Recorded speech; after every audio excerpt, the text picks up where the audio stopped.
Yes. Yeah. Let's do that. Let's do it. Is love really powerful enough to transcend space and time? Does Professor Brand and Dr. Mann's acts of selfishness, hubris, and ego take away from their incredible performances? And how many times did I get Ryan to cry? That's right. We're going to answer those questions and more on today's episode while we discuss the heartbreakingly magnificent sci-fi epic Interstellar from 2014. This is the Uncultured Cinematic Universe, the podcast where two friends and maybe sometimes their spouses show each other movies, shows, anything else we damn well please that they absolutely need to see or experience. I am your host, Justin. And while the cat is away, Joe, in the hot seat today, back by popular demand. Ladies and gentlemen, I give you Ryan Jackson. It's me. It's you. It's a me. Welcome back to the show. This is your second showing, a strong showing. How's it feel being back? It's been 6 months, right? Since the last time we did this? We did it in June. Yeah, and that's the 6 months. So damn near. No, we did it in July because June was Pride, July was Blockbusters. Okay, so about 4 or 5 months. It's been a while. It's been, but a good time. Yeah. This is fun. I always have a lot to say, and most of the time you guys don't get to hear it. So here we are. It is fun to go back and listen to, or at least to listen to the episodes together in the car. And some of your comments are either like nice additions to that, like would have been welcome in the conversation, or it's like something I or Joe is about to say. Yeah. So like that's You're how like, you know. just sit tight. Hold on, it's coming.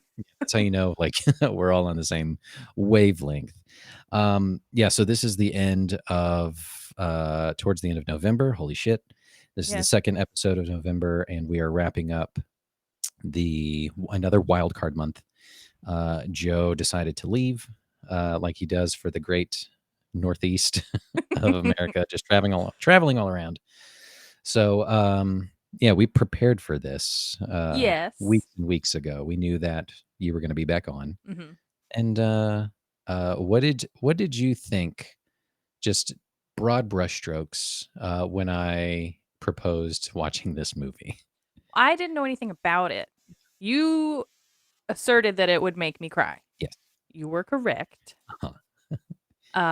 But I didn't know anything about it. You could tell from the promo that it was a space movie and that Matthew McConaughey was going to be in it. Yeah. That was it. That's all I got. And you know what? Like that, I think that was what a lot of people took from it. So I'm going to go ahead and just jump around and kind of give my connection to it and introduction to this movie. And it was exactly that. It was like, it's a space movie with Matthew McConaughey, and that's it. But the big kicker, and I've talked about this before, is I know you don't know like directors and actors' names and stuff like that, but you know who Christopher Nolan is. If I were to say know his name. you know his name, but I've and heard you're it familiar before. with the movies that he has done. I couldn't list them. Right. Well, I'll help with that. So Christopher Nolan, most noted for doing the Dark Knight trilogy, Inception, he's okay. Memento, Dunkirk, like those heady movies, things like that. So he had already made a splash with a bunch of those movies prior to this one. So he had always done like grounded, as opposed to in the space. In the space, yes. Is that what you mean? Correct. Okay. Yeah, like on the Earthbound type of things. So when it's like, oh, Christopher Nolan is doing a movie about traveling to outer space, it's like, oh shit, that sounds awesome. Because he has a masterful hand of directing, getting the most out of his performers. And of course, we'll touch on this in a little bit, but he's known for having an incredible working relationship with Hans Zimmer, who did the score. Hans Zimmer did the score for several of his other movies, the Dark Knight trilogy, Inception, which have, sweeping, orchestral, gigantic, instantly recognizable pieces. And this one is no different. Yeah, so seeing the trailer, it was like, "Oh, space movie, whatever. Oh, directed by Christopher Nolan. S I don't care what it is, who's in it, sign me up. Matthew McConaughey, that's pretty cool." I See, I don't think remember this happening in 2014. I have no recollection of this movie existing, so I had no frame of reference at all. yeah, so this was post, Dark Knight Rises, after this was after Inception came out, so he was just hitting home runs left and right. Uh, so he was on this really strong trajectory towards the early mid-aughts of just like, he can do no wrong. And, he's done several other movies after this. Dunkirk, which is like a war movie, which I never haven't seen yet, but that is on the list. I think Joe has seen it, so maybe we can. One of you needs to see it or else it doesn't work Yeah, for the podcast. yeah. And then most recently, he did Oppenheimer. Oh, okay. So, big sweeping epics, a lot of practical effects and stuff like that, and is what he's known for. And then also like really interesting twists he Mhm. throws in. He works a lot with his brother, Jonathan Nolan. Jonathan Nolan is also became his own household name, working with, I can't remember who else, but they co-wrote Westworld Wouldn't it be on his funny if I knew that name? Wouldn't it be funny? I don't Holy though. shit. I know. You'd be like, "Oh, you mean this person?" Ah! Yeah, right? No. Amazing. Um, but yeah, so that's how that is exactly how I came to it, of just like space movie, whatever, Matthew McConaughey, cool. Christopher Nolan was the ceiling piece for it for me. Let's hit some first impressions. We're 10 minutes into the movie, that kind of stuff. What do you think you signed up for, and what were your thoughts? 10 minutes in, so the way we watched this was we were in the living room. We each had a controller for the PlayStation with a headset because he said that the score and the sound was really important to the movie. So rather than trying to rely on our sketchy TV speakers and our sound bar, he plugged us in so that we could really experience it. And for the first at least 10 minutes, all I can think is, I don't like Matthew McConaughey this close to me. I hate the way he speaks. He sounds like someone doing a bad impression of Matthew McConaughey. The way that he says, I just, I want to, I didn't like it. So it took me a long time to move To away get from away, that. yeah, to get And I was over like, that. oh, John Lithgow.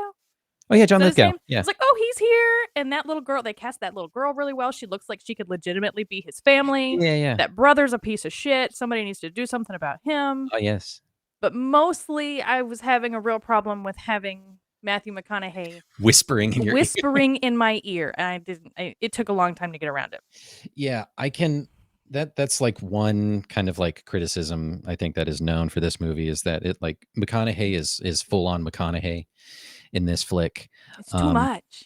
it is a lot. It can be a lot. And then also like trying to suspend belief of just like, oh, he's this brilliant scientist I mean, actor's gonna pilot kind of actor. thing. I can get past I can put Sure. whoever in the role, but, like, why is he gotta talk like this? And he's gotta I mean, be he's a good old boy from Texas. He gonna talk like that, I I guess. mean, okay. Yeah. So maybe the next time we watch another McConaughey movie, we will Unplugged. we will do it unplugged. Another one I want to watch is Dallas Buyers Club, and I think he took home an Academy Award for that one. I'm not sure, but that's another good one.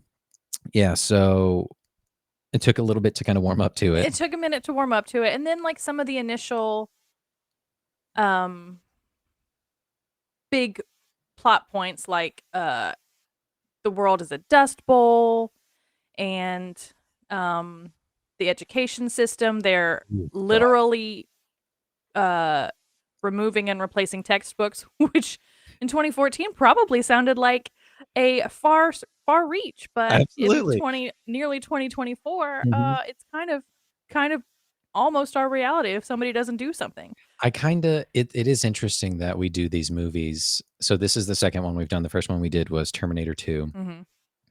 and when that movie came out in They're like, 1991. "Robots will never take over," and here we are, we're like, "Alexa, could you, like, do something?" Yeah. And then, going back, like you said, in 2014, we're like, scrubbing books and rewriting history and all this kind of stuff, food famine and all that kind of stuff. Now it's like, oh shit, that's pretty close, to what could happen. Uh, I forgot about that aspect of it Yeah, because it's just like a couple throwaway lines in the beginning of the movie, but it's just like, but oh, it's important. And then they're like, "This generation is caregivers. We don't need them to be smart. In fact, it'd be better if they were dumb." yeah. It's like, I mean, it was kinda nice to hear that, like, there's no more military, so that was kinda cool, and everyone is kinda living off the land, but the land is fighting against them, whatever. Um, the fight the industrial military complex.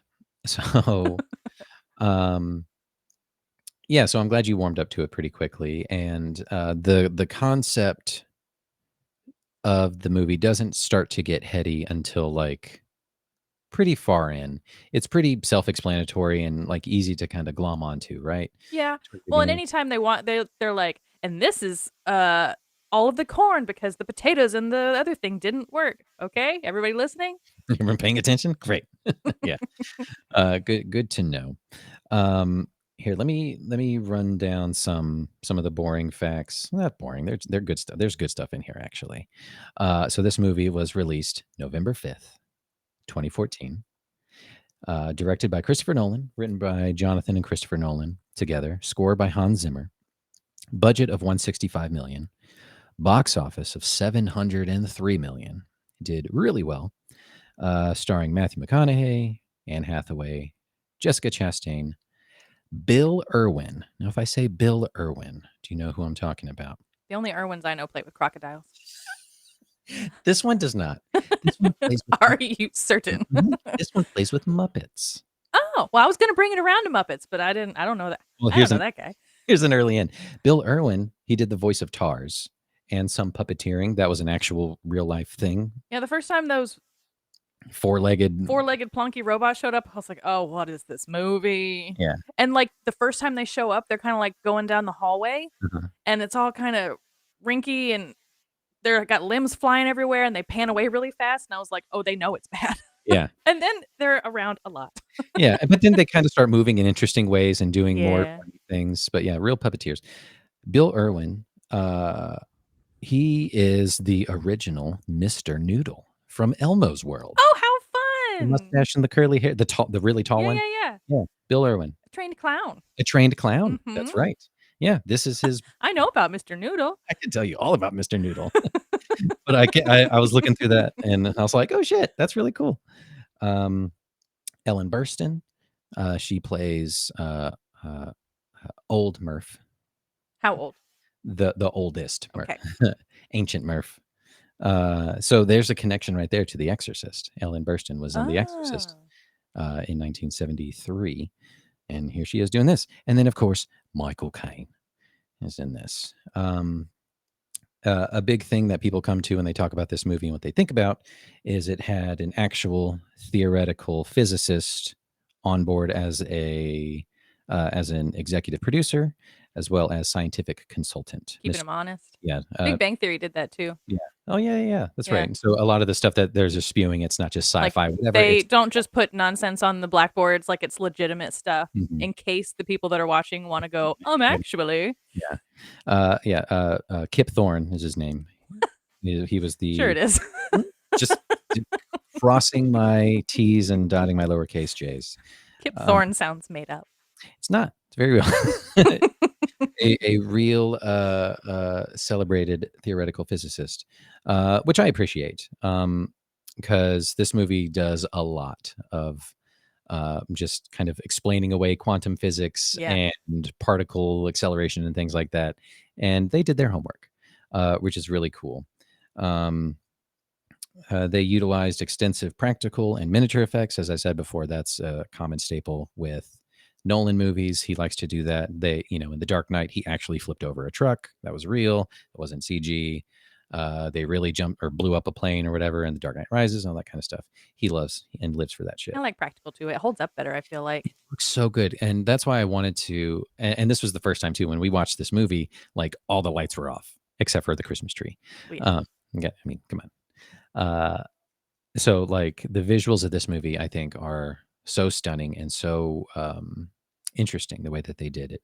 And of course, rooting it back to science, notably the black hole, that was like a obviously computer render of theorized mathematics of what it could and would look like, based on just all projections, stuff like that. But years later, scientists actually observed a black hole like eating a star in space Mhm. from the infrared and all that kind of stuff. Like it actually looked like the render that they did. So their math checked the box. It's pretty cool. Really cool. And it looks really neat too. So cool. Like it's spherical and then it has that weird hemisphere thing. Really Mhm. neat. This movie was nominated for 5 awards at the 87th Academy Awards: Best Original Score, Best Production Design, Best Sound Editing, Best Sound Mixing, and 1 for Best Visual Effects. Which again, hats off to them because it is incredible. All right, let's see. Moving right along, we're just going to go ahead and just get this out of the way and do the plot. Okay. This thing has a timer on it, right? It surely It's does. a whole iPad. I It's hope a it whole does. ass iPad. Great. Are you ready? Sure. I don't know. We'll see what happens. It's gonna happen. Here we go. In 3, 2, 1. 1 minute starts now. So it's a movie where we show up and it's like a dust bowl and they're taking some testimony from some old people. You don't super know what their deal is yet. Um, and we meet Murph and her dad and her shitty brother, and they live on a farm. And Murph's dad's kind of bummed because he wants to be something other than a farmer. They don't make super clear what, but he's really smart and he plays with computers. And they happen upon a space thing, a drone, and they magically tap into it with his laptop and bring it down, and that's a whole thing. And then all of a sudden, they go home during a dust storm, and Murph's books are flying off the. Oh, I'm running out of time. Murph's books are flying off the shelf, and it turns out to be a message, and it sends them to NASA, which they didn't know still existed, but it does. And Michael Caine is trying to figure out how to move the humans to a different planet, and he has 2 plans, and they're both kind of shitty. And then it turns out at the end that it works out both ways, kind of. The end. 45 seconds of the first 10 minutes of the movie. I wasn't paying attention to the timer because I was trying to like look in the back of my brain to remember what happened. Rifle through the Yeah. visuals of the movie. Yeah. I got it. You got there. Yeah. I And Matt Damon's a shithead. and He Matt is. Damon is a shithead. Surprise in And nobody. Topher Grace is there for some reason. I don't know. Topher Grace shows up and he's like, "Hey, what? All right, yeah." Those 2 cameos are definite surprises. Yeah. I remember seeing it in theaters and audible guffaws of, "Is that Matt Damon? That's Matt Damon. Is that Matt Damon? That's Matt Damon." But like, because you see, they open up the pod and you kind of just see up his nose for a second, Like, and that's I what know that nose. fucking knows anyway. Jesus Christ, it's Jason Bourne. He can survive anything. Yeah, it's like Jason Bourne in space, which is really kind of funny because like this movie came out a little before The Martian, so people kind of equate him with just being in space for a couple He goes years. to the audition. He's like, I've been in space before. Hired. Yeah. Super cool. All right, let's move on down and we'll talk about what I think, in my opinion, makes this movie so iconic and kind of why I wanted to talk about it. And even just to get you to observe it and watch it. So if I'm thinking of 2014, it had been a minute since there had been a huge sci-fi epic in cinema. I don't think the new Star Wars Episode 7 had come out yet. I think it was about to 2015, 2016. I think the new trilogy started. Mm. So it had been a while since there was like this great sci-fi exploratory epic, and this was it for a long time. I already talked about the trailer being super ambiguous, but like really intriguing. Of like it was really just the shot of kind of just like some of the corn stuff, just like people in a corn maze, and maybe some overdub of McConaughey or Michael Caine saying something profound. They were trying to get people to come. I hope it was Michael Caine. Yeah, Michael Caine. Listen, um, But it was the main thing that I remember from the first trailer is the shot of Coop leaving his house in his truck and Mhm. him just crying. And everyone's like, "Why is he so what's happening here?" And then the final shot is just the rocket going up, and then it's just Interstellar. And that's all they gave you. Matthew McConaughey is Space Cowboy. A literal space cowboy. Yeah. Uh, Alright. yeah. And that's all it was. But like I said, that's all I needed to be sold, and apparently a lot of other people too.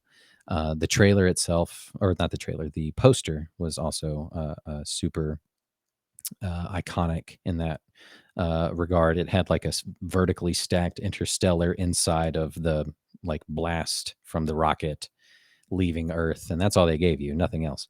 Um, so super cool. I loved it so much. The themes of space and time travel are rooted in real science, which I think, I'm always going to come back around. It's just like, that's really cool that they did that. They didn't have to. They could have just spouted whatever, uh, like most typical. Yeah, they coulda just done whatever, and then there would be angry Reddit threads about it, but it would be fine. It would be good It would enough. have been good enough, but the fact that they did their homework is just like, you know what? That's really cool. Yeah. I think it's really great. And the grounded realism of the plight of Earth makes it all the more convincing, especially since like those kinds of things have happened in human history multiple times. The famine that they talk about in Ireland, the potatoes and all that. Um, very Mhm. plausible things. Um, before we come back around to, I have this huge section. I want to talk about the poem, but we'll come back to that. They wanna talk about the poem too. They said it like 16 times. Because it's so good. Let's talk about the performances for a minute. Let's come back to Matthew McConaughey. Um, did he? Did you warm up to him? Were you able to get past of having McConaughey just whisper into your ear Yes. all the time? Yeah, after he had to leave, and then especially when they get stuck on that stupid water planet for what turns out to be 23 years, and then they come back and he has to watch all of the transmissions from his family. That's where I started, like, really, really paying attention. Because up until then, um, I was just thinking of here's where I'm gonna tie it to Muppets. Oh my god. Okay, yeah. Once we got to NASA and they're explaining the whole thing of wormholes and travel, the only thing I could think about was Farscape. Do you Yes. remember I do Farscape? remember Farscape. Yeah. Where, John Crichton he's also a space cowboy. They're not trying to find wormholes. He winds up slipping through one, and Mhm. then he travels to all these different dimensions and meets all these quirky characters, and it's Muppets, and it's Jim Henson. Yeah, that's right. So for, like, the first big, long bit, Were I you was like, like, "Am I gonna I'm see a just Muppet?" like, "We did this already. I've seen this. I Uh-huh. don't need Matthew McConaughey to whisper to me about a thing that I've already seen that was better because it had Muppets." Mhm. And then they humanized it and made it a little better. Yeah. But Muppets. Were Never you not were you thinking about waiting for a Muppets. Muppet to show up? No, I knew there wasn't gonna be a Muppet. I don't Has Matthew McConaughey ever worked with a Muppet? I hope not. They Hey, don't deserve him. He maybe. doesn't deserve that. He might have showed up as a guest on Sesame Street, I don't know. I hope not.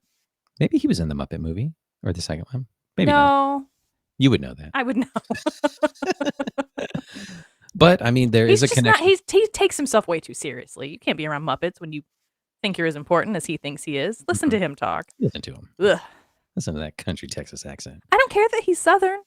I care that he's very whispery and thinks so I can't. I just can't. I think his performance is really charismatic. I feel like he got better as it went on. Sure. Yeah, he's kinda talking to his father-in-law, John Lithgow, and he's kinda, spouting some kind of profound stuff of just like, "We forgot our place in the stars," and it's just like, this is too much. But I think if it was anybody else, um, I don't know, for some reason, I'm thinking like John Hamm or someone, I don't know, who kinda just, like, talks normally and just like, "We forgot our place in this," like, I don't think it would feel as much. Um, to me, I think McConaughey's performance is utterly captivating and so incredibly human. Um, despite his breathy In spite of whispers, himself. in spite of his own self, he tries real hard. The raw emotion and real emotion he portrays is just top tier, I think. And I want to know who won Best Actor for that year. Joe And could tell us, I bet. I bet Joe is screaming it in his car right now and elbowing Jonathan and be like, see, I knew it. I knew it. Um, uh, but I think his performance is great. He has a real nice complete arc all the way through of feeling like he has to do his duty, finding his motivations are strong and true. Yeah, and he's like, I can just do this thing and it'll be really quick and it'll Turn save around my kid's future. and I'm gonna lose only like maybe a decade, couple decades at Like my most. kids, maybe they'll be driving by the time I come back. Yeah. So like no big deal. NBD, it's fine. We'll just shoot out to space, go through a wormhole, and come back. How bad could it be? Yeah. So like, shame on him, I guess, for thinking that everything would That's go. the other thing. So part of the reason I was struggling in the beginning of the movie was because they just expect you to just be cool with a lot of stuff. Mm-hmm. This man's been farming corn for we don't know how long, and he just gets on a spaceship. Like he shows up to NASA Mm-hmm. unexpected and uninvited, and then like 2 days later he's in space. And he's just like freeballing this spaceship, like just docking it all. Like he does Just this docking every it all over the day. place. Yeah. Come on. Yeah. I did catch that this last time too. It's like, isn't there like an extreme amount of training and preparation, just Like period, you even have to go just to through prepare your actual like conditioning your your body? body Yeah. to go through these things. And he's just like, fuck it, I ride tractors. Yeah. It's like, well, you were a best pilot, We don't know how however long long ago. ago. Maybe 10 years at No, least. his older Oh, it was child. 15. Yeah. Yeah, so Yeah. older than that probably. Which I forgot to note. Yeah. Timothy Chalamet, a young baby Timothy I Chalamet, don't care. our Willy Wonka. I didn't like him. He was kind of a shithead. He was a big shithead. All he did was be mean to his sister. Well, he was nicer as a younger kid. Not a lot. Casey Affleck was kind of a dickhead. The Is that who grown-up that was? the grown-up version of him He was a was a dick. bigger dickhead, but the kid was always a dickhead. No, he's just like, "Hey, man, I just wanna be a farmer. It's all good." He was mean to his sister all the time.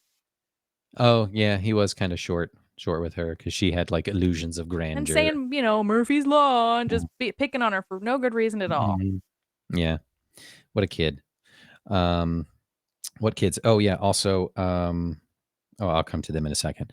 Anne Hathaway Mhm. is a second billing. Oop, Oh. you lost a visual. You get to vamp.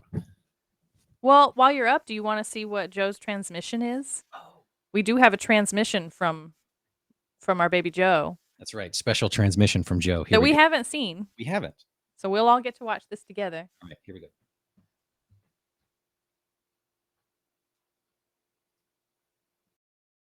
Hey, Justin and Ryan. It's me, surprise villain, Matt Damon. I just woke up from cryo sleep here on my planet. And I just wanted to send a quick message to say that everything's great here. Lots of trees and air and stuff. And, you can send the ship, send the guys. I'll wait here for you. What else? I think it's really great that we get to cover Interstellar this week on the podcast, which is a movie based on my life as a hero astronaut. I think that the visual effects in the movie are phenomenal. The score and its organ smashing are iconic, and I especially love that for a sci-fi movie, it's a deeply emotional drama about love and humanity, even when the gravity stuff gets a little what? So I really hope you talk about all those things.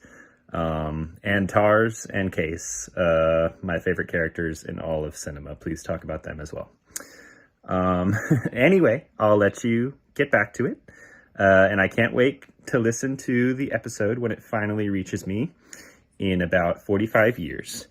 Again, this is astronaut Matt Damon signing off and awaiting your arrival. There's nothing wrong here, but please send help immediately. Okay, bye. Fucking Joe. Everything's fine. Lots of trees and things.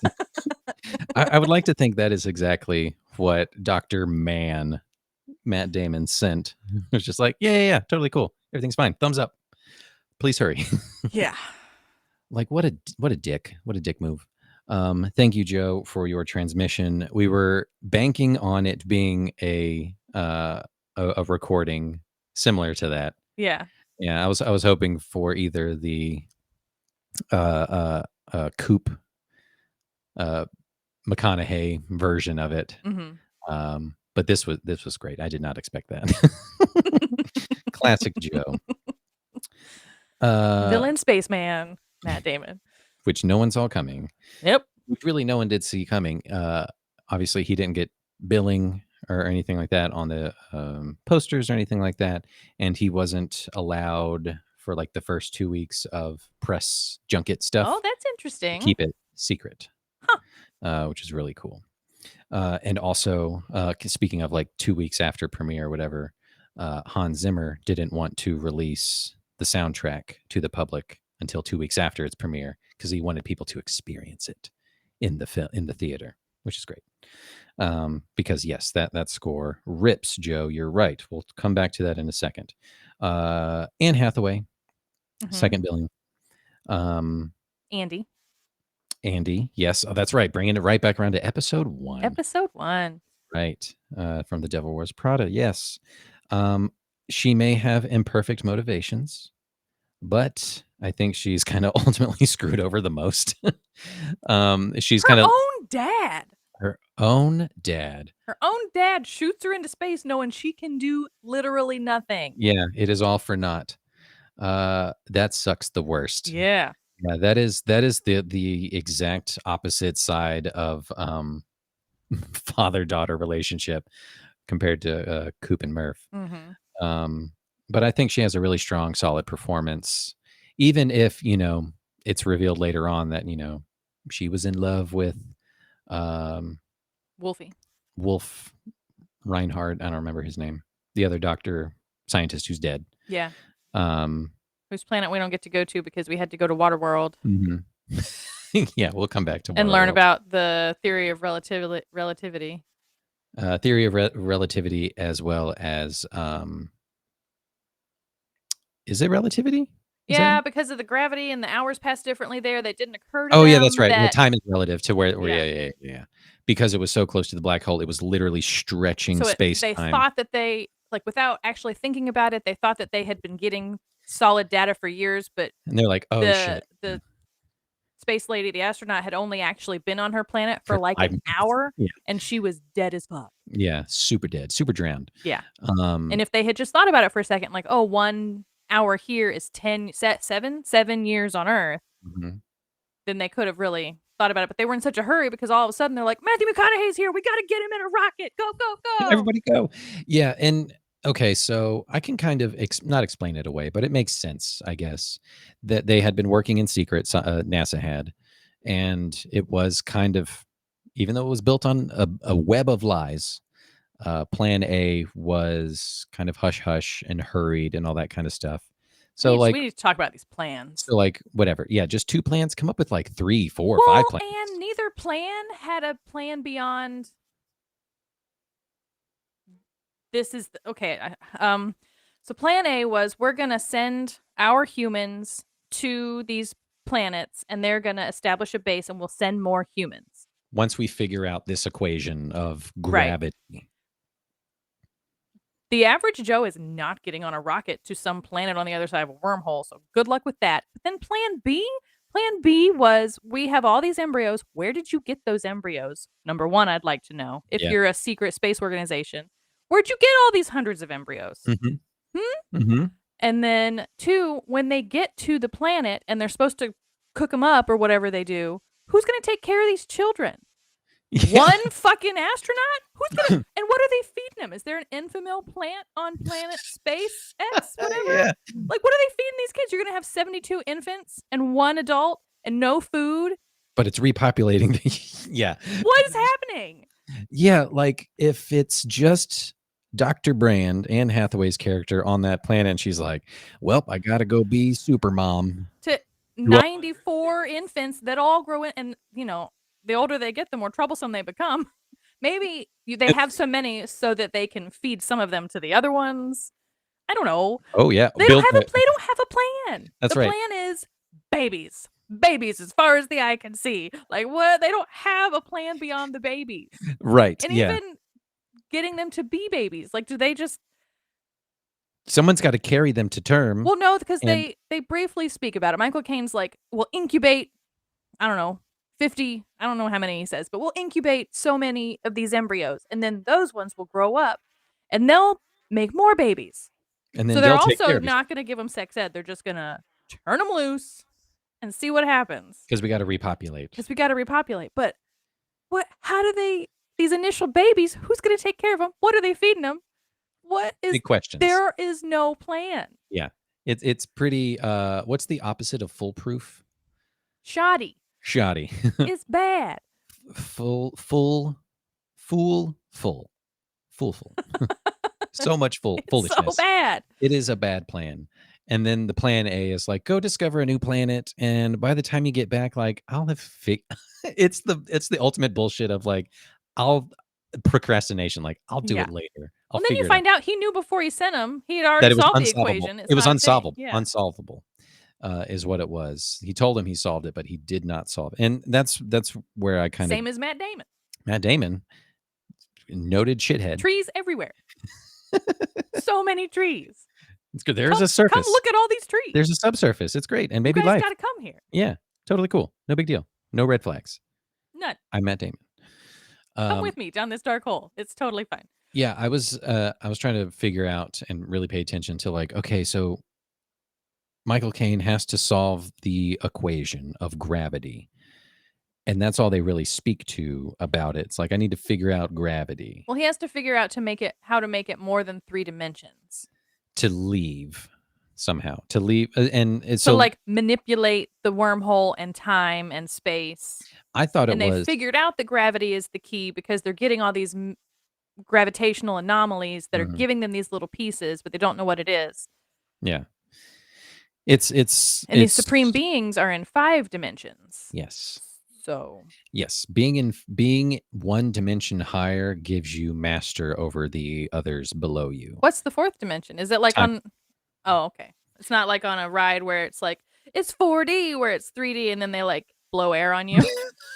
No. That's a different 4D. Different. So we are 3-dimensional beings experiencing the 4th dimension of time, but we don't have mastery over it. We are like. Is that why we can't get rid of daylight savings? We're like, we will move this hour around. Once we become fourth dimensional beings, then we will have mastery over it. And then we can stop doing daylight savings. Then we can fucking stop it finally. Finally. Yeah. We'll get to there.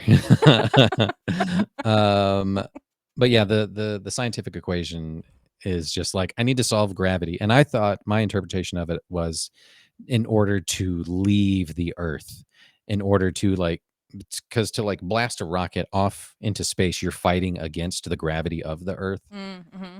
And you use a lot of fuel or whatever so in order to make yourself lighter, you have to negate the way I interpreted it was gravity was the key to them being able to understand how to manipulate time.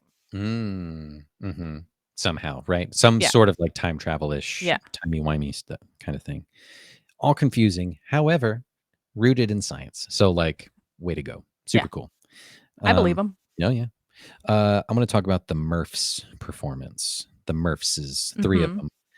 Mackenzie Foy, young Murph, Jessica Chastain, mid Murph, Ellen Burstyn, old Murph. You see old Murph first. Mm-hmm. You don't know it's her yet. Yeah. But you're like, is that Ellen Burstyn? Yes, it is. Doing the video documentary kind of thing, which is cool. That's a neat little kind of throwaway thing.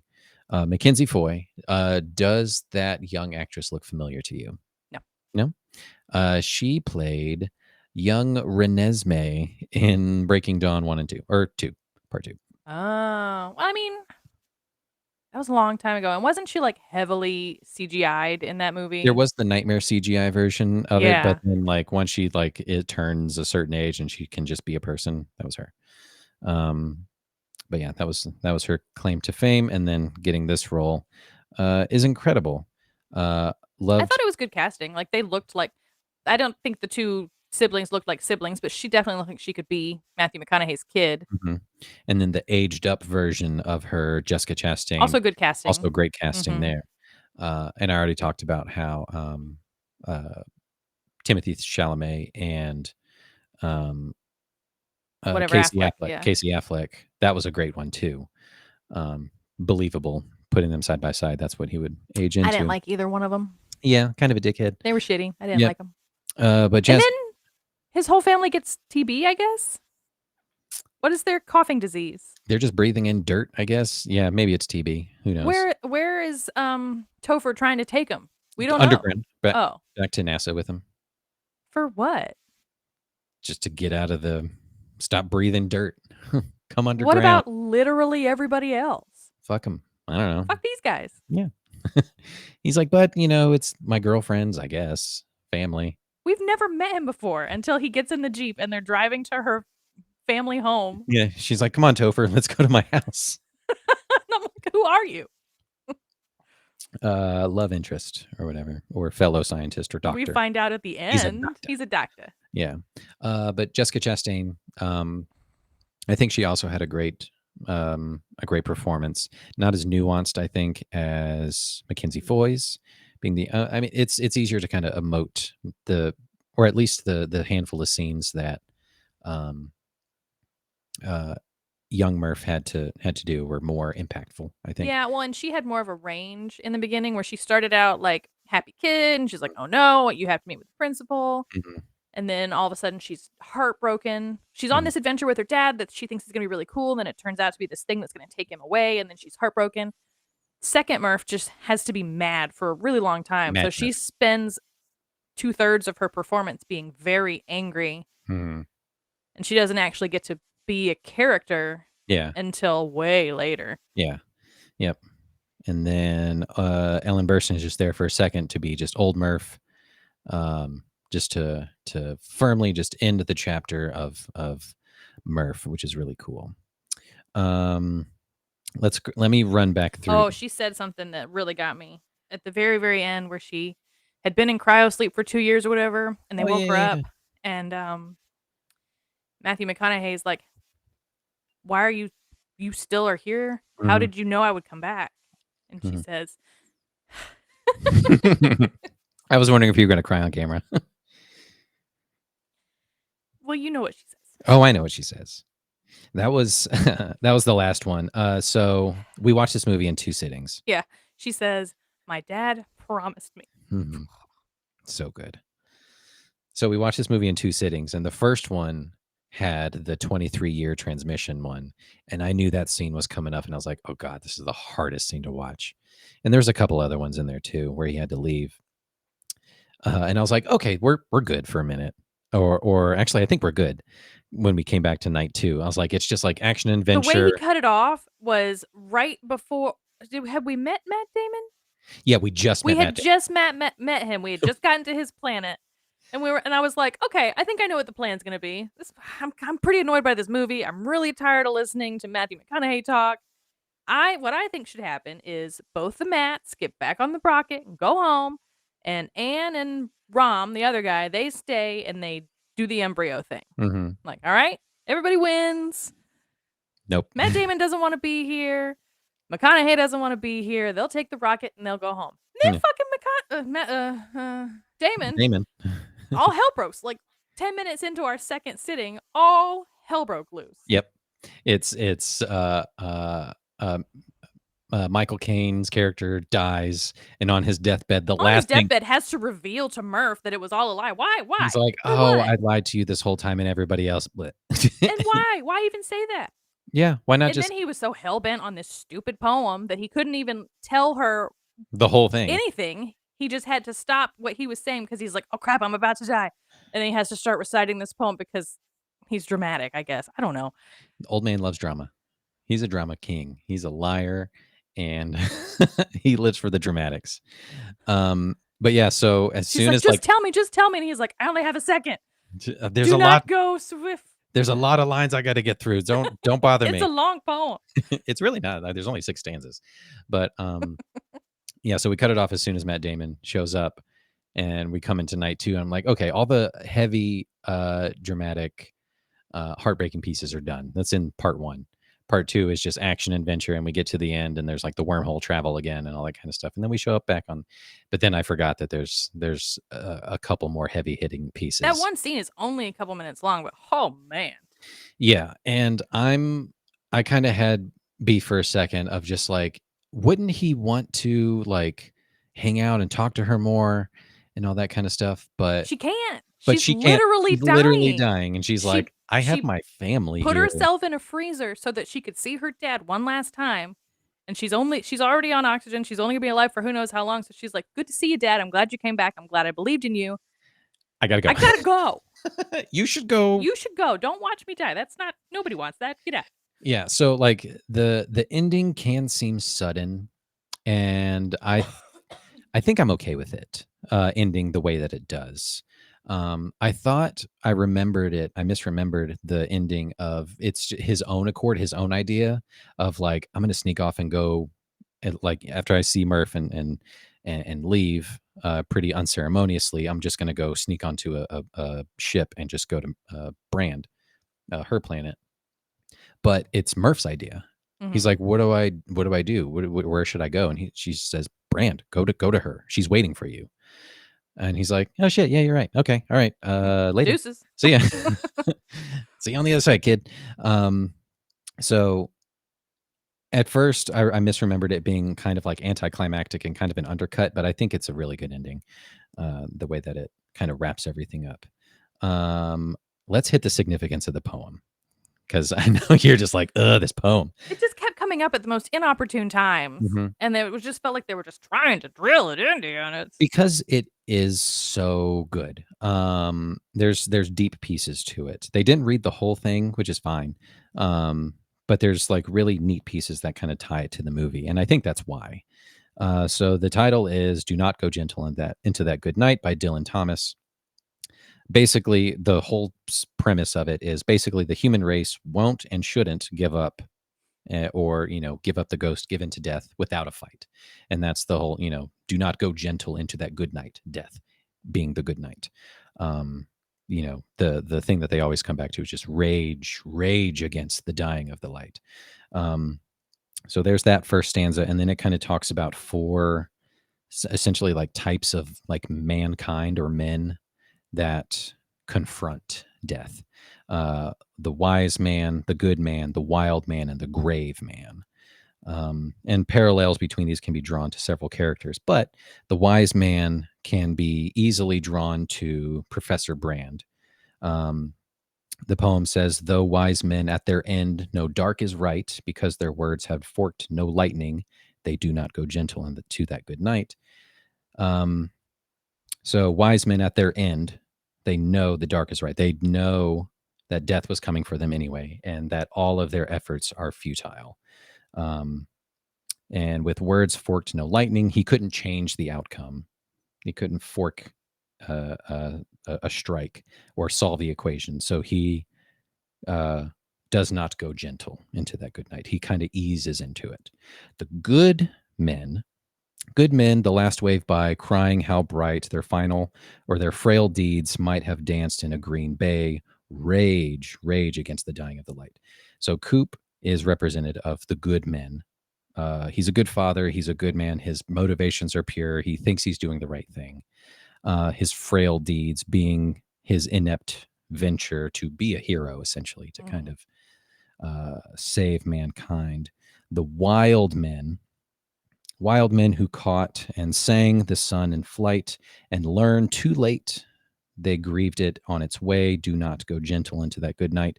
That's Tom. That's the brother, kind of a shithead, fighting the wrong fight, essentially. He's like, Dad left us. He's not coming back. I have to take care of the farm. He's fighting the wrong thing. He's ignorant to what harm he was actually causing. His kid's dying. His wife and other kid are deathly ill. Wild, right? But he goes gentle into that good night. Um, and the last one, the grave man, which of course is Dr. Mann. Grave men near death who see with blinding sight, blind eyes could blaze like meteors and be gay, rage, rage against the dying of the light. Near death, he says multiple times, like bringing me back from the dead. Like as soon as I got here, I knew this planet had nothing for me. He was near death, um, but his blind eyes could blaze like meteors. He's refusing to see the truth of it, and he is acting out and lashing out against it, and he is raging. So it's interesting that Coop and Dr. Mann both rage, and they actually do fight against each other. It's pretty interesting. I love that poem. I think it's really cool, and I think it's interesting that they used it. The goddamn score is so fucking awesome. It is. I'm sure you've heard it multiple times across TikTok without even knowing it. It is that iconic. We will be posting, I'll send it to you, the thing I talked about on the previous episode, just before Joe and I recorded. There's a good one of like how Hans Zimmer wrote the score to Interstellar, and it's a funny one. It's hilarious. But like I said in that episode, that solidified for me. I was like, yep, we're going to do Interstellar because you wanted to do it for Blockbuster, but it didn't meet the criteria. Right. It wasn't a summer blockbuster because it came out in November, all that kind of stuff. Hans Zimmer is quoted as saying that this score is his favorite that he's ever written, the best work of his career, which I believe it. It is incredibly poignant and simple, but I don't know, something about it and just the music theory behind the way he constructed it, because it plays a lot throughout the film. But it is one of his best, I think. So there's a really neat story with how he came up with it, the truth, not the funny one that we're going to post later. So without revealing the plot to the movie, Christopher Nolan wrote a short story for Zimmer about a father leaving a child to complete an important job. The story contained 2 sentences of dialogue: "I'll come back" and "when." Nolan then asked Zimmer to spend one day composing some musical interpretations of the story. So on one night, Zimmer wrote a 4-minute piano and organ piece that represented his idea of fatherhood. And when he played it for Nolan, Nolan was pleased and right. He was like, "That'll do." And then he went on to explain the full plot and concept to him. But Zimmer was admittedly kind of skeptical. He's like, "Oh, it's this little plinky kind of sweet piano part. I don't think it'll go with this giant epic space thing you just described to me." But Nolan was like, no, like that's that piece that you showed me, like that's the heart of this movie. It is like Murph and Coop's theme essentially, which plays so many times throughout the movie, which is great. And then Joe talked about it. They used a real organ from a church, the Temple Church in London from 1926, this giant, humongous church organ, to record some of those pieces. And that's why I wanted the headphone experience, because some of the stuff is just like this giant swelling, just like one chord, just it gets so loud. And I think it's operatic and it's amazing. But I do love that it's not overly sci-fi with like beep boops and digital effects. I like and that stuff they took the could do. robots and made them like kind of humanized them. Yeah, And the one of them is kind of like the sad robot from The Hitchhiker's Guide. yeah. You said that during the movie. I was like, that is exactly it. Yeah, the Bill Irwin, Mr. Noodle himself, just having a good old time. He doesn't talk on Sesame Street. I'd never heard his voice before. That's true, but apparently that's what he sounds like. He's a sarcastic robot. He's a sad robot. Sad, sarcastic robot. Hilarious. The theme reminds me of John Williams' Star Wars theme in a sense, in that it's just epic orchestral pieces, real stringed instruments, and not digital effects and beat boops and whatnot. Super cool. So I want to turn it over to you and kind of give me some of your overall thoughts on the movie, what you took away from it. Go through some of your notes. What did you got? I've hit most of this stuff on my notes. There was one line that they said that I thought was pretty cheesy. Every rivet they've struck could have been a bullet. Like, ugh. But when Michael Caine says it, it's cool, right? Like it's explainable away whatsoever. He's like, it could have been a bullet. Did he say it? I don't think. I thought that Murph said it. No, it's towards the beginning. I think when they're like, it was after the moment where their Waterworld thing cost them basically 24 years. Was it after that? Oh, that's where it is in my notes. In the notes, okay. Check the timestamp. Yeah. Okay. Yeah. Fair enough. Yeah, a little bit of cheese is fine. Like I said, like she even calls it out herself. Like when she solves the problem, once she gets all the binary code or whatever, Morse code from the watch, which is really cool. The way they did that was really cool. I struggled a little bit with the way that they brought him out of the wormhole and into the Matrix situation where he was doing the communicating with Murph. Mm-hmm. The beginning of that, I was like, this is weird. This looks like the Marriott carpet. What are we looking at? But then I thought it was really cool how he could kind of travel from moment to moment to moment, but it was always in her room. It was kind of, I don't know, but it was interesting. I like the way they did that. I like the way that he was able to communicate with her through these different things. Mm-hmm. And you could see once they kind of showed it to you and explained it, it was like, okay, so here's the coordinates. They gave him the coordinates because they thought it was a good idea to get him on this mission. And then there's the moment where he's trying to leave and she's like, no, they say wait. It says right here, it says wait. And they show the moment where he's trying to tell her to not let him go. Mm-hmm. And then I'm sure you've heard that. I'm sure you've heard that TikTok sound too, where he's like beating on the thing and he's just like crying. He's like, no. Yeah. Not my algorithm. It's on my For You page, or it was. And then the moment where he gets to tip tap the little watch, and then she immediately figures it out. Mm-hmm. I mean, like if you saw that on a secondhand doing, I'd be like, oh, that's too bad. I'm gonna have to take this somewhere and get it fixed, and I'd put it in my pocket and move on with my life. Like he couldn't have done. I guess. But she was kind of starting to figure out that the ghost was him. Mm-hmm. Like, oh, you're my poltergeist. You're my ghosty. Mm-hmm. It was you all along. So then she's like, okay, this watch is doing a weird thing. Hang on, it's got to be, because she had already started kind of putting the pieces together. That was kind of cool. Mm-hmm. And the way they led us along was cool. Yeah, I love when time travel movies do that kind of thing. Like when it's at the end, it's like, oh, that's how that got set in motion at the beginning. Love those kinds of things. I like how they wrapped it up. The very, very end where they just show Anne on the baby planet. Planet baby, yep. And they give no explanation. And she just all alone constructed I guess we don't know how long the wolf guy was alive. Yeah. We don't know what he built already. We don't know what he was able to accomplish. And I think she had the other robot, I think. Right? I think she had Case with her. Yeah, she had one because the other one flew the thing into the wormhole to collect data with Coop. Yeah. Oh, that's right. Mr. Noodle was there with him. Mr. Noodle. Mr. Noodle was there with Coop in the black hole. Yeah.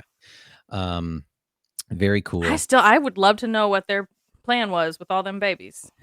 I think that Murph station or Cooper station was flying to maybe because but it was either plan A or plan B according to Michael Caine. Now what was plan A and plan B now? What was B2? What was step 2 of plan B? Step 1, babies. Step 2, question mark? Like it's in the sequel, Interstellars. two stellar. Look who's talking to. Yeah, and it's just a family comedy of Anne just be like, how do I raise all these babies? 97 babies and nothing to feed them and nowhere to put them and no teachers, nothing. Maybe she wouldn't do 90 something at first. Maybe she'll only do 23 and they can call the movie 23 and Me. Like, how am I going to raise all these babies? And it's really just it's comedy for comedy's sake. And they're falling into ravines and floating off because there's not enough gravity. This baby's just running amok. Yeah. So funny. And you got the metal robot guy clanging around trying to Oh, corral the he's kind of babies. like, yeah. He's kind of like Mr. Nanny kind of a Yeah. thing, running around. That'd be great. That's hilarious. The yeah, the Tesseract scene. Oh, yep, that was what it was called. So a Tesseract is a 4-dimensional cube. It's a cube that stretches out infinitely. And again, science and real stuff coming into it. That was their best interpretation of what a space like that could look like. It's everything is the same up and down as it is left and right. That scene where he's kind of like flying over her room and there's like Mhm. infinite Yeah. And versions he's of like, her "No, doing it. she's 12, she's 15, she's 17. Hold on, she's not big enough yet." Yeah. Super cool. I love that. Like we can't visualize what a real tesseract would look like, what a 4D cube would actually look like. So having it be constructed in that way that you can move through time, I like, mean, they guessed wormholes pretty good. Who knows? yeah, right. Because like if you were a 4-dimensional person, like that's how time would be to you. It would be the same as moving front and back, left and right, up and down. You could move through time in that way, like pages in a book, which Because is gravity, because gravity, somehow. somehow. Um, Super cool. I love that. Yeah, let's run through some iconic lines and scenes, which is really just scenes that I want to talk about that I love so much, and then we'll wrap it up and get some final What are we thoughts. drinking? Tell me what this Oh, is. that's right. I told you just before we came back here. This is a Murph-tini. Murph-tini. It is kind of a riff on a Empress 75 martini. So it's Empress gin, lemon juice, maple syrup instead of simple syrup, and a splash of blue curacao to give it kind of like spacey blue vibes, and Spice. and a spice, and then a single spherical ice cube in there in the middle, just for the singularity, for the wormhole, that kind of thing. Planets. Yeah, planets, and then a splash of prosecco on top. It's It was delicious. delicious. We'll make it real spacey and give it a cool spacey background. Yeah, We have a guy for that. we got a guy for that. It's me. Let's see. The leaving scene is iconic. It was the one, like I mentioned, was featured in the trailer of him in the truck, kind of leaving. The heightened emotions and feelings, the swelling music, and then like the overdubbed dialogue of the countdown of the ship taking off, Mhm. and the sounds of the rocket and all that. I think, is a masterclass of a scene. And that's kind of started some of the unique shots with this movie. Uh, some of like the vehicle shots that Nolan got with this, um, where like the camera's like on the side of the either like the spaceship or the truck or whatever. It's really interesting to have it be there as opposed to like, when someone is typically driving away in a scene or whatever, it's like straight through the windshield. Yeah. Just having it kind of like be off to the side gave it just really sweeping, unique kind of shot. The wormhole jump, when the whole crew is all together and they're first going through the wormhole, kind of terrifying, right? Of When everything's rattling and shaking, and especially having it like being in it because of the headphones. Yeah. It was wild. Yeah, and just like the beeping and all that kind of stuff, and then she's like, Anne Hathaway's kind of reaching out, and her fingers are getting all bendy and The stuff. first handshake. Yeah, and turns out it was actually Coop the whole time. Super Mhm. cool. A neat visual way to show jumping through a wormhole, doing typical space jump stuff. Typical wormhole things. Like you've seen like space jumps and things like that in other sci-fi movies, but I thought this one was really Muppets. cool. Muppets, or Star Wars and things like that, which there are Muppets in there too. Yeah. Miller's Planet, the Waterworld, That's the Waterworld, kind of terrifying again. Oh, man. A giant planet of only water, but you can stand in it. But it's only giant 6 inches waves. deep, but it's tsunamis all the time Yeah. because of the gravity. Yeah. Oh, man. Yeah, horrifying. Yeah, And then Anne Brand, is that her Mhm. name in the movie? I just want to call her Anne, like we're pals. Anne is so hell bent to get this data that she almost kills herself, and she winds up killing that other guy whose name I don't remember. He That was in- right there at the ship. He could have made it. I guess. I don't know. Chivalry, I guess. I don't. Yeah. Who's that? He's the guy from the first Hunger Games. He constructed the games, I think. He had the neat Oh. beard cut out and the sharp pointy beard from the first one. He didn't hang around long enough to make really any impression. He was No. pretty inconsequential. He was. An interesting fact about the scene in that on Miller's Planet, the soundtrack has a constant ticking. I don't know if you caught that, which was ticking every 1.25 seconds in the background, which was to represent a day passing on Earth. Whew. So like every just tick, tick days. So that when they come back to the ship, and they see Romley for the first time, and he's like, "It's been 23 years, you guys. What the hell?" And they're like, "Why didn't you fucking take a nap, bro?" He's like, "Oh, I did. Oh, I did. I got real bored." You could have been asleep this whole time. Now you have a gray beard. Yeah. Your skin's the same because you have melanin. Yep. Congratulations, friend. Yep. Can't tell. It's great. But yeah, I love that little tidbit of information. The 23-year videos, which is the scene that follows up, that one is utter heartbreaking and an incredible performance by McConaughey. I think that was his first take. Oh, really? I think I saw an interview or whatever where he's like, so I knew I was going to go in to shoot that day one. We're going to do that scene.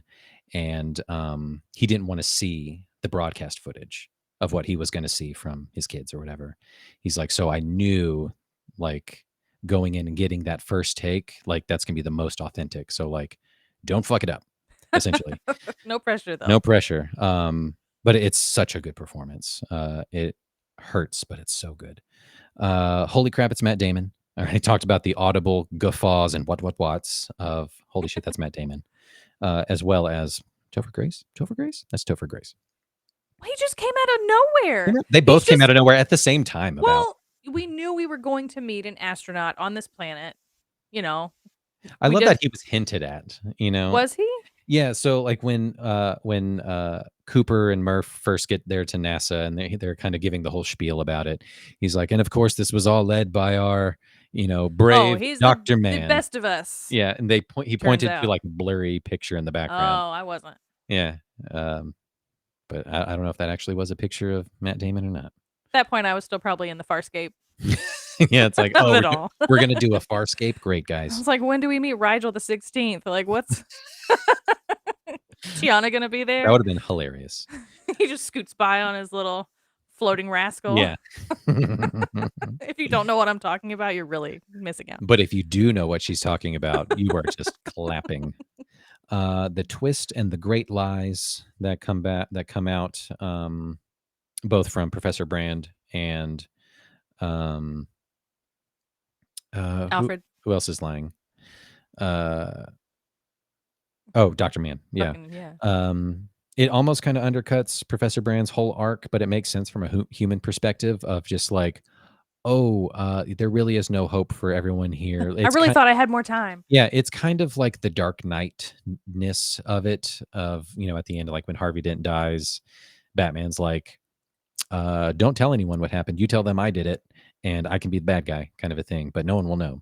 So it's sort of that kind of thing, again, kind of Nolan-esque of that. But from a human perspective, it makes sense, I think. The black hole traversal is equally as trippy as the wormhole space travel, but I think it's more terrifying because it's black and silent when he goes through it. I looked up why he wasn't like spaghettified going into a black hole. That whole thing of like a black hole's gravity is so strong. Oh, it just rips you apart. Atom by atom. Oh. And it turns you literally into spaghetti. It is a scientific term called spaghettification. It rips all your atoms into strings of spaghetti. How do we know that? I don't know. Science, man. But apparently like the black hole, this one was so big and the gravity was gentle enough. They did their homework on it. So that's why he didn't. Yeah, I already talked about the rendering and the science backing it up, and then seeing a real black hole doing it. Super cool. And then the Tesseract is such a cool like last visual stunning piece of this. As well as Cooper Station when he looks out and they're playing baseball and the ball goes straight up and Yeah. wrecks somebody's house. And the kids cheer because they're a bunch of turds. It's the only joy they have. I guess they're like, we're on a giant spaceship and we're leaving Earth. We're at Saturn. So that's cool, Yeah. I guess. But yeah, any other thoughts or final thoughts on this movie that you have? No, I came around to it. I cried a lot. Yeah. Multiple views of this movie do not Doesn't make it easier. I can't imagine that it does. I couldn't even fucking talk about it. Nope. 2014, that was 100 years ago or whatever. A much younger person than I am now, like still 10 wrecked years. me. Yeah. But watching being now, a parent through all of this, holy Jesus. absolutely the hardest watch. And I was like, maybe we shouldn't watch this. Well, thanks a lot. But it's so good. It got there. It got there. But this movie, I think it's so good. It is a triumph, a technical masterpiece, a performance powerhouse by a bunch of people. I look forward to Joe's cliff notes at the beginning of your next episode because he apparently really loves this movie too, and I want to know more. Yeah. He especially loves the soundtrack. Well, he's a soundtrack. He's a soundtracky score nerd. So much so that like that's his like concentrating listening music. Most people listen to general music or whatever. He listens to scores, which is cool. That's a good Joe tidbit of information. He's not here. We can tell all his business. We can. We should, but we won't. The themes hit so hard. It's a really good popcorn movie too, as well as being a dramatic science. What's fiction. a popcorn movie? It's just like entertaining. Oh, okay. Just like what's going to happen next? Explosions, intrigue, drama. It was really pretty. It's very pretty. Yeah. Again, practical effects. Mm-hmm. You definitely get those Nolan type of moments that make it super entertaining. The ending kind of feels like The Dark Knight in a way. A lot of the shots, the overdubs, kind of stuff, and of course the score just slaps you in the face the whole time because it's so fucking good. Hats off to Hans Zimmer. Any other things you want to say about this movie? Are you glad you watched it? I know it was a lot. I don't think I want to watch it again. Yeah, I think once is good. This is kind. Yeah, this I put this in that camp of like movies that just like one and dones. So like I don't feel like I would learn any more by watching it again because I can't brain. Inception. Mm-hmm. You have to watch that 2 or 3 times to even have the first clue about what's happening. Yeah. I don't feel like I need that with this. Yeah, but this one, if you have questions, you can kind of just You're not going to get answers. You're not really going to get answers. There are none. You could kind of like jump on Reddit, like a Reddit rabbit hole to kind of just be like theories. Yeah, some theories or some of the science behind some of the things. But other than that, like it's a hard watch, but it's a good watch. It was really pretty. It was a good one. And like I said, sometimes you just need a good cry to like reset. Not like that. Yeah. But if it were us, we'd be like, "Oh, you want me to leave for space for however many years?" Well, see, their wife's dead. So yeah, what are you gonna do? You're gonna let John Lithgow take care of him? Otherwise, dickhead brother would have been in charge. Yeah. Nope. And you know what? He kind of gets the shaft, the brother, because obviously Murph was the favorite. Because he's a dummy. Murph was the favored kid. Yeah. So no wonder he turns out shitty. Yeah. So it makes sense. Well, and he's like complacent. He's like just happy to be there. He's like, no, I like corn, Dad. And yeah, he's just like, well, that's too bad. Good thing I'm putting all my eggs in Murph. Yeah. Cool. We're gonna get to end games here. Oh yeah. Yeah. I have no idea what this is. We haven't even talked about it. Oh yeah, it's totally fine.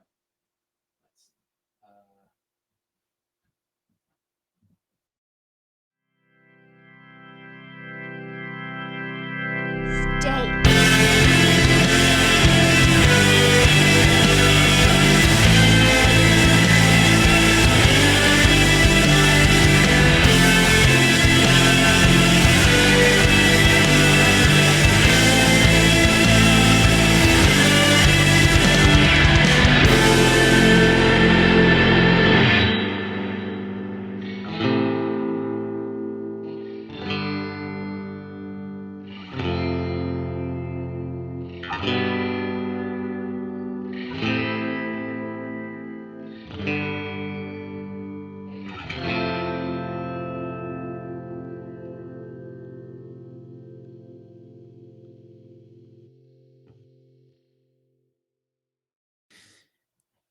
Yep, that said Worm Jeopardy. Sure it did. For the video, or actually, so for the audio listeners who don't watch the video, I cut that video in landscape, not in portrait. He So didn't preview it in Uppy Downy, so I know, most of it got cut off. which is fine. I bet it was cool. It was real cool. It said Worm Jeopardy. Sure it did. I was either going to call it Worm Jeopardy or Into the Wormhole, but kind of like Into the Unknown Yeah. from Frozen. Into the unworm. Or Into the Wormhole. But ultimately ended up on Worm Jeopardy because just the way that I wrote the questions. This was something that you gave me the idea last night Oh, good. before we went to bed. He said, this movie is full of holes. It is full of holes. Wormholes. So mad. So this is a game. This is a game about fictional worms. Oh, okay. I might actually have a shot at this. You really might. Okay. This is bring it on. This is gonna be good. So thank you again for the never-ending inspiration for this. Question 1 of Worm Jeopardy. Mhm. Your answer can come in the form of a question, doesn't have to. Number 1, residing inside a crook in a wall, this worm touts a British accent and wants you to come inside and meet the missus. Oh, he's the worm from Labyrinth. He's the Absolutely little right. blue guy. That's right. And he says hello. Hello. Question number 2. This worm is friends with the real nasty fellow who lives in a can. Is it slimy? It's- It's slimy. Yeah. I know about worms. Yep. From Sesame Street. Yep. Those are 2 Muppets. Both Muppets. See, it comes back to Muppets always. Never not thinking about Muppets. Mm-hmm. Question 3. These worms live on the planet Arrakis and wholly consume the planet's special feature of spice. What's the name of the movie? Oh, is it the movie with Brooke Shields? No. No, it's not. I have no idea. We saw this movie while you were very, very pregnant with my sister. I was not pregnant with his sister. No, she was there. She was there too. Oh, Dune. Correct. You got it. 3 for 3, even with the assist. Question 4. And I think this is what I'm you're thinking of a bug. Oh, Brooke Shields. Isn't that her? I don't know people's names. Denise Richards. That I think. one. That Yeah. one. They're just bugs. Space Yeah, bugs. Starship big Troopers. ones. Starship Troopers, yeah. Unrelated. Unrelated. Question 4. These worms are featured in this horror comedy film set in a desert town. Is it Beetlejuice? No. Starring Kevin Bacon. No. What? The movie title is also another word for earthquake or vibration of tectonic. Okay, sorry. I interrupted you. Do it again. These worms are featured in this horror comedy film set in a desert town starring Kevin Bacon. The title is also another word for earthquake or vibration of tectonic plates. I don't have a clue. Is it like Tremor? I don't know what that. I've never heard of that movie. Tremors is the movie. Yeah. But It's like an early 90s, late 80s movie. Never heard of it. Giant worms. Yeah. Question 5. This sentient worm is housed in a robotic supersuit, complete with a blaster Earthworm gun. Jim! And on occasion uses his own head as a whip. I Correct. played the Earthworm Jim video game on the PC back many moons ago, I played it on this Sega. and I can hear it. I can hear the different things that he did when you whipped his head around, or like I can hear it in my brain. It lives there It lives infinitely. there. Yeah, rent-free. Mm. Question 6. These worms live on a remote asteroid waiting for the next spaceship to seek cover deep within their mouths. Oh, it's Star Wars. Mhm. Wow. Yep. Most notably Empire Strikes Back. They got that oh god, they got like saw teeth. Yeah. I don't know what they're called. They have a name, but I didn't get it. Okay. Star Wars. Star Wars It's the Star Wars. Is the answer. 6 for 6. Way to go. Question 7. These black and white worms from this this one's film Beetlejuice. call the planet Saturn their home. A favorite snack of theirs are bioexorcists. Beetlejuice. Well done. 7 for 7. Hate them. You hate them. I hate them. Sandworms. Question 8. This toy worm from the 80s are adorned in cozy pajamas, and when you give their tummy a little squeeze, their heads give off a pleasant glow. It's a glowworm. Glowworm. 8 for 8. Question 9. This cartoon worm is an enormous monster who terrorizes the townsfolk of Bikini Bottom. Jill's screaming. Mhm. I don't know. Squidward's not a worm. He doesn't terrorize things. Plankton's kind of a terrorist. There's a worm? There's a giant worm, a notable worm from like one of the Who episodes. is it, Jill? It's not a name, but it is from SpongeBob. Okay, well, Yeah, it was then I win. an Alaskan bullworm. Oh. Question 9. You missed that one. I didn't miss it. I knew it was SpongeBob. Did you say SpongeBob? Yeah. You did. Okay, I'll give it to you. That's fine. And All last, I'm trying to do is name the show. You said Bikini Bottom. I know where that is. you know where that is. Yeah, the Alaskan bullworm. Question 10. This high fantasy creature was called the Great Worm, or the Father of Dragons, and was one of the foremost lieutenants of Morgoth during the First Age, as described by this author. That sounds like Tolkien. It is. You did it. I did it. 10 for 10. 9.5. 9.5 out of 10. Ain't bad. Yeah. We did it. We did Interstellar without Joe. Joe was there. No, he wasn't. That was Matt Damon. That was Matt Damon. Joe was nowhere. Joe was nowhere to be seen. No Joe's. No Joe's no Joe's here, folks. I don't think we talked about where we were. This is the. Well, you're here all the time. I am here all the This is where time. you always record. But this is a different view. Except I'm usually camera over points there. Yeah. Yeah. Last time we did this, we were in the living room. This same chair though. Same chair. But the Christmas tree goes where this chair is. Yeah. Usually. Yeah. So this chair had to go. So we had to move the whole podcast. The whole thing. But luckily we are mobile and we are flexible. And I think this is more cozy. Yeah, I like this better. And I feel like I can be a little louder without having to worry about waking the baby. Yeah. Yeah. Is she stirring? Is she fine? She's good? She's fine. She's whatever. She's asleep. This is UCU after bedtime. So no big deal. This is great. This is fun. I love doing these. Just as much fun as the first time. I feel like you give me these movies and you're like, this is so meaningful to me. And I'm like, what the hell? Sorry. But this one was good. This one was good to you. Yeah, it really came around. I didn't. It hurt you. In the first half hour, I didn't know if we were going to get there. But this one hurt you in the end. It did. Oh, man. McConaughey got you. You got McConaughey. I don't want to be McConaughey. I don't. We'll watch Dallas Buyers Club next. And that one hurts for different reasons. No headphones. No headphones. Don't need it. But yeah, so next is December coming up. And I think we're going back to like Christmassy movies. And I can't remember what Joe's pick is, but I'm going to make Joe go first. You've done 2 in a row. I've done 2 in a row. So Joe's going to go first. Actually, wait, I have the notes here. And Joe is going to do a movie. Oh, yeah? He's going to talk about a movie. Well, one of these days we might actually get a TV show or something in. And I had a really good idea for a November episode, but it would have had to be a Justin and Joe thing. But Joe is out of Joe is MIA. He's not missing. He's just not here in action. So what would you call that then? He is known. He is in a known place Okay. in action. He is somewhere in action, just not here. I think this is still his choice. The Family Stone, and I know nothing about that movie. Is it like Stone As Cold? in Sly and the Family Stone? Sly and the Family That's a thing Stone? I've heard of. Oh, yeah, maybe. Isn't that a music group? Emma Stone, yes.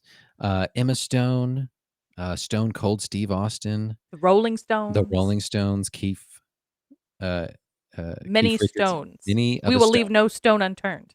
Oh man, I hope that's the game. Okay, Joe, I hope you're listening. And then I'm going to do a Rolling Stones cover. It's going to be great. I'm going to do my best Mick Jagger. It's going to be great. Stand the mic up. Uh-huh. We'll hang a bunch of crap off it. That's Steven Tyler. Oh, I don't know. They're all 100 years old. They are. They're going to live forever. Yeah. But not if they master gravity first. That was the Uncultured Cinematic Universe. Catch us. I'll just take a long, really wet nap. Yeah. It is a wet nap. So wet. You got to That's stay another moist. question I had. I have so many questions. You got to stay wet if you're going to be asleep for a long time. You know, I don't know. That was the Uncultured Cinematic Universe. That's it, folks. Catch us wherever you get your podcasted. On YouTube, just search for the Uncultured Cinematic Universe. And of course, see Ryan's great work and interact with all the stories and things over on Instagram at UCU Podcast. And we're on TikTok, but I don't remember what the handle is. They blocked my my Eternal Sunshine video. Oh, they So, did? mhm. Damn. So we'll We've put only it on posted Instagram. like 5 things over there. We'll I put it don't on have that Instagram. password, so whatever goes on TikTok is not. I got. Don't put my name on that. I don't know what that is, which is fine. But yeah, so in a couple of weeks, we're going to do the Family Stone and talk about all the Stone folks. All the Stones, the Stony. The rock people. Oh, maybe we're doing the Croods. Maybe the Croods or the people, the rock people from Frozen that show up magically. Oh, the Trolls. Magic stone They're trolls. Trolls. Yeah. May just rocks, I guess. Catch us later whenever you do the thing. Bye.